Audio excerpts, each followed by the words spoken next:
kalau ingin dipakai oleh pemimpin. Satu, jadilah orang pinter yang luar biasa. Yang kedua, jadilah orang bodoh yang luar biasa.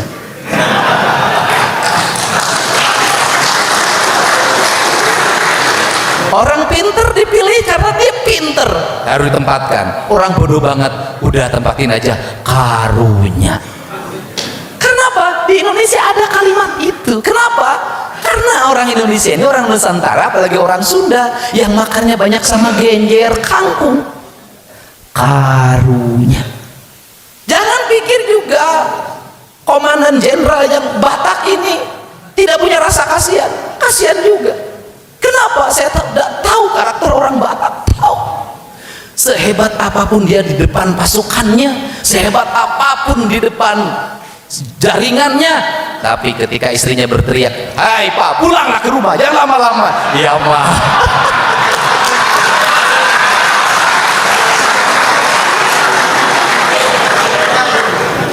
Jadi kalau ingin mendekati komandan yang orang Batak, jangan lewat komandannya, lewati istrinya saja.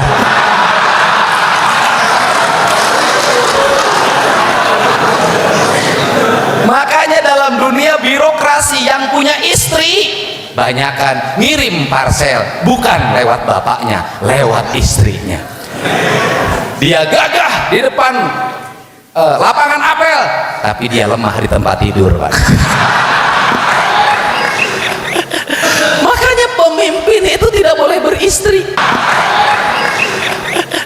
Makanya pemimpin itu tidak boleh beristri.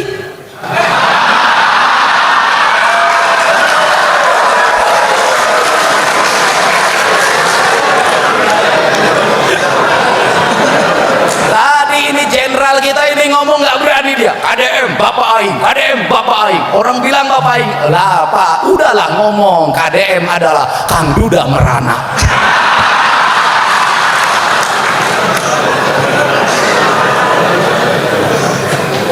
Itu dululah Kang Duda Merana, kemudian adalah Kang Duda Menyala. Lihatlah kau tahun depan, Kang Duda Merajalela. Dan tunggulah pada waktunya Kang Duda memimpin.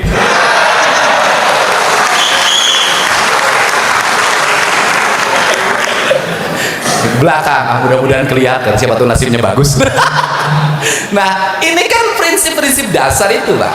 Karena prinsip-prinsip dasar itu, maka dalam kepemimpinan kita tidak cukup hanya kalau di sini ada imanensi Tuhan dipahami sebagai yang disembah, ada transendensi Tuhan hadir. Kalau dalam kaidah orang-orang Islam itu senang dengan dzikir, maka Tuhan hadir dalam dzikir-dzikirnya, dalam degup jantungnya, dalam hela napasnya, dalam seluruh tindakan dan perbuatannya, maka dia Tuhan hadir di situ. Nah, ketika bicara seperti itu, maka pemimpin itu ada yang terpenting, sehingga saya memahami proses pendidikan Sespimti, Sespim, kemudian Sesko. Sebenarnya itu kan adopsi dari pola-pola lama. Adopsi pola lama dari mana? Karena dalam pola pendidikan lama, menjadi seorang pemimpin itu dalam kosmologi kebudayaannya itu dipilih sebenarnya. Dipilih dari mana? Para kesatria. Maka dalam kebudayaan, teologi kebudayaan itu kan manusia dibagi dalam 4 tingkatan. Ada Brahma, ada Satria, ada Wisa, ada Sudra. Kaum Brahma itu adalah kaum imajiner. Karena dia kaum imajiner, maka dia pemikir, analis. Dia berpikirnya selalu masa depan. Dia tidak pernah berpikir hari ini. Dia selalu berpikir ke depan. Itu kaum Brahma. Sedangkan kaum Satria itu adalah berpikirnya, dan kalau pakai alam kemanusiaan, dia pikirannya, kebutuhannya hanya kepuasan otaknya.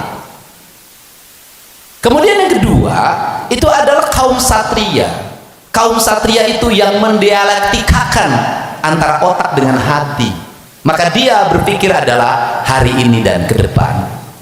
Kemudian kaum Wesya itu dia hanya juga berpikir itu hanya dalam tataran emosional, kecerdasan emosi saja.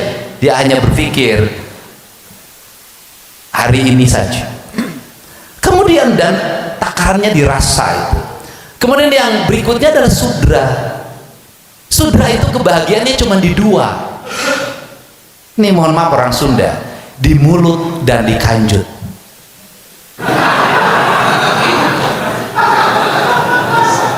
Saya katakan di mulut dan di kanjut, dan kanjut itu saya sering gubernur yang berani ngomong itu. Kenapa? Bagi saya bukan bahasa porno, itu bukan. Itu bahasa cawokah dan itu istilah.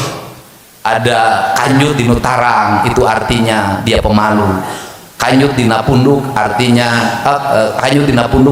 penakut, polisi nggak boleh itu. Kemudian ayah lahir kanjut, dia malas. Yang paling bahaya adalah habur kanjut, kerjanya kawin terus. Nah, kalau ada ibu-ibu muntah-muntah telat bulan, itu namanya were kanjut. Nah, itu bukan di situ dia Nah, pertanyaannya adalah bahwa sehingga dalam pandangan kebudayaan, kalau ada rakyat jelata yang kemudian dia yang hanya dipikirkan makan, ya jelata. Dia marah karena lapar, ya jelata. Nah, karena kemudian dia emosi karena kurang tidur, ya kaum jelata. Dan tugas negara itu adalah memenuhi kebutuhan perut mereka. Tugas negara itu juga menjaga kebutuhan kanjut mereka, nggak boleh dihambat. Kenapa? Kalau dihambat nanti kriminal, pemerkosaan, ruda paksa. Makanya ini nggak boleh dihambat, nggak boleh ada hambatan mereka untuk tetap tersalurkan. Kenapa? Dia manusia material yang dalam pikirannya hanya material. Nah, kepemimpinan ketika dia itu dimasukkan Polri, ketika masukkan TNI, ketika menjadi jaksa, ketika menjadi ASN, sesungguhnya ini adalah bagian demokrasi yang bagi orang kebudayaan nggak setuju. Jadi orang kebudayaan tuh nggak setuju pemimpin tuh dipilih. Saya tanya, kenapa Anda tidak setuju kepemimpin dipilih? Gimana orang Sudra jadi pemimpin? Kenapa bahaya gitu? Kenapa bahaya ketika dia menjadi pemimpin yang dipikirin cuma perut dan kanjut? Jadi kalau sudah kesatria nggak boleh lagi dugem, nggak boleh, itu Sudra.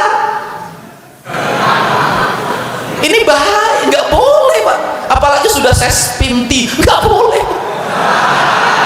Ini calon. Nah, yang menjadi problem di Indonesia ini adalah bahaya kalau orang punya kedudukan, punya pangkat, perilakunya Sudra.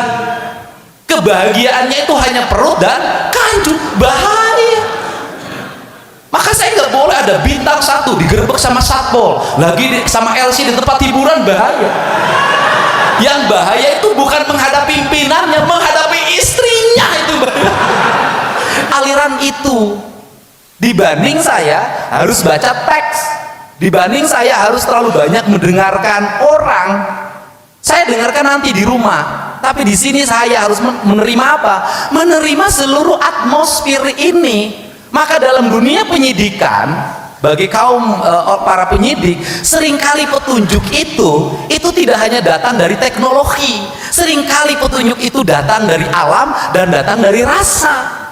Karena kepekaan rasa dan membaca alam itu adalah ketajaman intelektualitas yang tertinggi. Maka kepemimpinan dalam Sunda itu adalah kaluhur sirungan kehandap akar. Artinya apa? Dia mampu menembus sampai tingkat pimpinan yang tertinggi, tapi kakinya tetap berinjak di bumi. Kemudian dia katakan, dia bisa nurus bumi, ngapak mega, lembang dina luhur cai api. Artinya apa? Dia bisa menembus kedalaman bumi, dia bisa terbang melewati mega, dan kemudian dia bisa berjalan di atas air. Seluruh intuisi itu harus diajarkan, bukan hanya teknokratik yang berbasis teknologi informasi. Itu Barat ngajarin kita itu, dan itu adalah mengejar target modernisme sebagai postur birokrasi TNI Polri yang modern. Tetapi di balik itu juga kita harus dipahami adalah kita harus menangkap seluruh alam raya ini sebagai bagian dari kecerdasan kita. Kenapa? Karena Indonesia ini adalah negeri yang didasarkan pada fenomena alam. Sehingga dalam politik apapun Indonesia itu banyak yang aneh. Kalau orang sudah berlebihan dalam sikapnya, sombong dalam sikapnya, sehebat apa dia akan jatuh. Jalannya ada aja. Kenapa? Alam siklus ini selalu ngatur kapan orang berdiri dan kapan orang jatuh. Maka teologi kepemimpinannya adalah siger tengah. Dia berada di tengah, tidak terlalu ke kanan, tidak terlalu ke kiri. Ketika ada keributan, maka dia tidak masuk dalam konflik keributannya, dia ngambil yang di tengah. Dalam politik yang selalu memenangkan adalah orang-orang yang bersikap tengah dalam seluruh pengambilan keputusan dan sikap ideologi politik. Nah ini yang menjadi ciri khas. Yang menjadi ciri khas. Karena ini yang menjadi ciri khas, maka metodologi kepemimpinan hari ini adalah metodologi perpaduan menurut saya. Pertama adalah Barat itu, kekuatan manusia Barat itu di membaca. Maka orang Barat itu bacanya kuat, orang Jepang itu bacanya kuat. Tapi kekuatan orang Timur di merasa. Karena kekuatannya di merasa, maka kekuatan orang Timur itu di mana? Di pengalaman. Maka orang Timur banyak melahirkan otodidak yang sangat berpengalaman. Karena itulah perbanyaklah metodologi pembentukan karakter pemimpin, bukan ruang kelas, tapi ruang pengalaman. Ruang pengalaman itu adalah apa? Perbanyaklah kesulitan pada calon pemimpin. Jangan diperbanyak kemudahan. Kenapa? Karena pemimpin sejati itu adalah pemimpin yang lahir besar dalam kesulitan dan mampu menyelesaikan kesulitan. Maka kalau memilih calon pemimpin, perbanyaklah depresi bagi calon pemimpin. Karena orang-orang yang depresi atau orang-orang stres, itulah orang-orang yang menjadi manusia yang sebenarnya. Dalam pandangan saya, orang depresi, orang stres itu adalah orang normal. Orang yang stres itu adalah orang yang normal. Justru orang yang sudah tidak stres itu namanya orang gila. Orang gila itu sudah nggak stres. Dia sudah tidak stres dengan tugas dosen. Dia tidak stres dengan tugas pimpinan. Dia tidak stres dengan tugas penyelidikan, penyidikan, penuntutan. Kemudian memutuskan perkara, dia sudah tidak stres lagi dengan itu. Maka dia merdeka. Jadi kita ini jangan kasihan sama orang gila, justru orang gila kasihan sama kita. Tetapi walaupun mereka tidak perlu dikasihani, karena kita adalah orang waras, maka dia harus diobatin. Jangan seperti tahun-tahun kemarin, orang gila dibikin gila sama pejabat. Kalau ada orang gila di Lembang, sama Satpol PP dikirim ke Garut, dari Garut kirim ke Tasik, dari Tasik dikirim ke Majalengka, dari Majalengka dikirim ke Kuningan, dari Kuningan kirim Indramayu, Indramayu kirim ke Subang, dari Subang dikirim lagi ke Lembang. Kata orang gila, nu gelote siapa aing. Ini kan. Tetapi, nah tugas kita ini apa? Tugas kita ini adalah menyelesaikan dan mengelola stres itu dengan baik. Untuk apa? Menjadi energi. Semakin tinggi tekanan dalam hidup kita, maka semakin kuat kita untuk melampaui tekanan itu. Siapa yang bisa melampaui tekanan itu, maka dia adalah pemimpin sejati yang sudah bisa menyelesaikan masalah oleh dirinya sendiri. Jadi kalau menghadapi mahasiswa sespin, ya gampang. Kalau nggak mau ngerjain tugas, nggak takut sama dosen, nggak takut dihukum, gampang, kirim saja jiwa. Dia sudah tidak peduli dengan itu semua. Artinya dia sudah terlepas dari seluruh stres itu. Dia ingin masuk alam merdeka. Sehingga dalam kaidah agama orang gila tidak dihisab. Enak jadi orang gila itu nggak perlu menghadapi malaikat munkar dan nakir. enak betul. Makanya jangan suka iri, jangan suka nyalahin orang gila. Mereka adalah manusia yang sudah merdeka. Justru kita ini yang tidak merdeka. Kenapa? Beres SPM besok aku promosi di mana? Harus gantung sama siapa?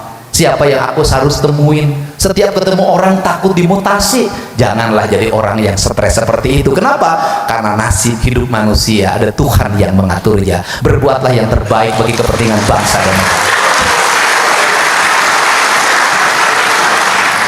Maka hiduplah merdeka seperti saya, tanpa protokoler. Saya nggak mau protokol ngatur saya, enak saja. Aing teh gubernur maunya nggak ngatur aing ngatur sia. Saya tuh hidup, duduklah di depan. Kenapa? Kita nggak boleh kalah sama sopir. Kenapa? Di depan kalau ada yang cantik kita harus yang lihat duluan. Jangan sopir yang lihat duluan. Itulah enaknya jadi duda, bro. Enak. Nah, jadi saya adalah tipologi pemimpin yang merdeka. Kegiatan saya di vlog, saya bukan konten kreator sebenarnya. Saya adalah melakukan kegiatan-kegiatan sebagai gubernur, tetapi direkam dengan baik. Assalamualaikum warahmatullahi wabarakatuh, teman-teman semua. Ya, tadi kita sudah mendengarkan pidato dari Kang Deddy Mulyadi di depan para anggota polisi. Bahkan ya ada yang mungkin masuk anggota baru ataupun lulusan yang mana diterima sebagai polisi ya teman-teman. Ya cukup ya, mengejutkan, cukup ya bahagia, membuat para polisi, para ratusan ribuan polisi tersenyum ya teman-teman. Wah KDM memang luar biasa ya teman-teman. Di sisi lain ya KDM menyelipkan bumbu-bumbu ya humor, dan di sisi lain menyelipkan tentang keagamaan ya teman-teman, tentang Islam ya, seperti itu. Karena Kang Deddy ya kita tahu sendiri ya, berislam ya, agama yang ya keislamannya ditunjukkan ya teman-teman. Masya Allah ya, semoga kita bisa mencontoh ya sedikit apa yang Kang Deddy ucapkan tadi ya teman-teman.